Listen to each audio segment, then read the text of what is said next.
Well, we're in the last of 3 years, so if we don't do something with the CIFL, then we won't have a contract with the league. So that's first and foremost. We could, I suppose, apply to some of the other leagues for admission, but frankly, I think there's too much travel and too expensive of travel in those leagues. I think the CIFL is the right league for this city. The proximity to other towns that play in the league is relatively close, although this last game in Madison was a bit of a challenge because of the construction in Chicago. But, generally speaking, we can get our team at another location and they can get here within a half day's travel without being too tired out and get back without our having to pay lodging costs. So it's a great savings to us. Plus, I think that this league is going to expand in future years. And I mentioned earlier some of the towns that would include Kalamazoo, Toledo, South Bend, Indianapolis, Springfield, Illinois, Canton, Ohio. Those are all on my personal wish list. I don't have any inside information with respect to those, but I think in my analysis of the league, that's what would make sense to me. Do you have any indication from the league that they are looking to expand, that those are possible cities? Because from a fan in Fort Wayne's perspective, South Bend, Indianapolis would be great. I think those two teams would create wonderful rivalry for the Fort Wayne Firehawks.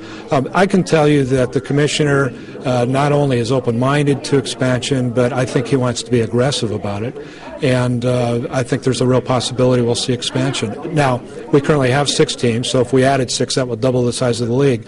I'm not going to predict that that's going to happen just because of the economic realities of the national economy right now. But on the other hand, I think that those teams are real possibilities. There may be others that I've missed, but I would predict that we will see expansion in the league next year.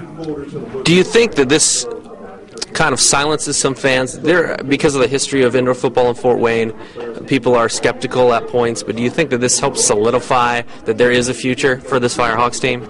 I don't think anything will silence our fans, frankly. But no, that's one of the reasons we wanted to make the announcement. We're halfway through the season. We have 2 remaining home games, and we want not only our current hardcore fan base, but also potential fans to know that we believe this is sustainable, that we'll be here for a while, and that they can get behind us without any concern that the team's not going to be here next year. That's our primary concern at this point. And given that you're halfway through the season, how would you say that this first season with the Firehawks has gone? You mentioned up there you made some mistakes, but you've also done some really good things as far as putting this franchise together and getting it off. And they're really starting to play well, really starting to gel as well. Thank you. I'm probably my own worst critic, and I analyze things maybe to a fault. Overall, I would give us a B-. We've accomplished many of the things that I wanted to accomplish, but not all of them. The primary concern I have at this point is continuing to build our attendance. We've been averaging between 2,000 and 2,400. I think we can do better than that. I've seen photos of games that were played in the first season where we had an excess of 8,000 fans in the stands, and it's an exciting group of photos to see. I think we can get there again. I realize it's going to take time. We lowered our ticket prices to make it more affordable for families to come out and still have a little bit of money left for parking and concessions.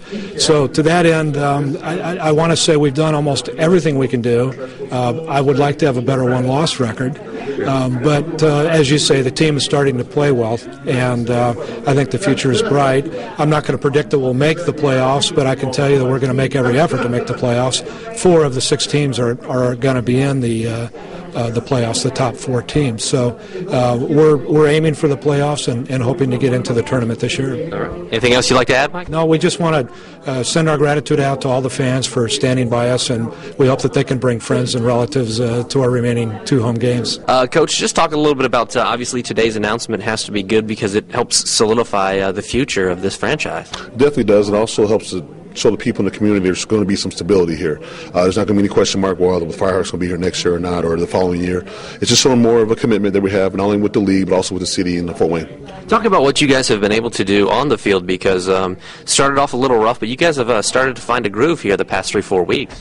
We have, but we're still kind of inconsistent. We had a heartbreaking loss, obviously, this past weekend, but we're definitely going to work forward and work harder, having a better performance here this Sunday here on Mother's Day. But I'm definitely proud of the guys here. We're showing a lot of fight here, and if the games started right now, playoffs, we'd be in 4th place, and obviously we'd be in the playoffs. So our goal really is to win 3 or 4 games, in a row, kind of get a hot streak going into the playoffs. And we like our matchup, whether it's Wisconsin again or Cincinnati.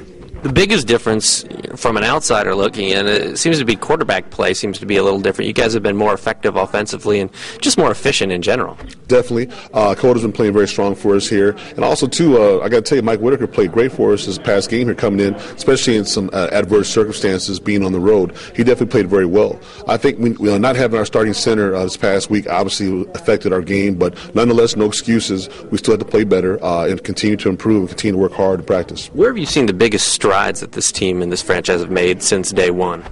I would like to say on the field, it would be some of the play that we have on our defense. Off the field, I would say Mike's doing a great job as far as leadership is concerned, trying to create stability and actually to continue to keep fighting each day and each week. We have some great sponsors behind us here that have been stepping up with us here, and we're always looking forward to more people being more part of our family, and we're more than open to that.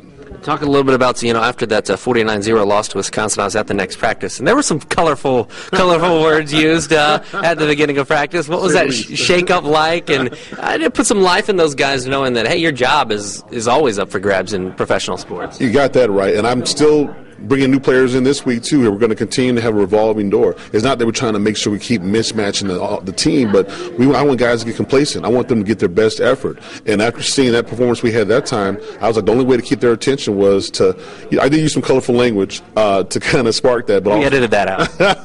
But I also want to make sure, too, keep bringing guys in and out of here. Make sure guys don't get complacent and just give me 110% effort. And if you do that, we'll be successful.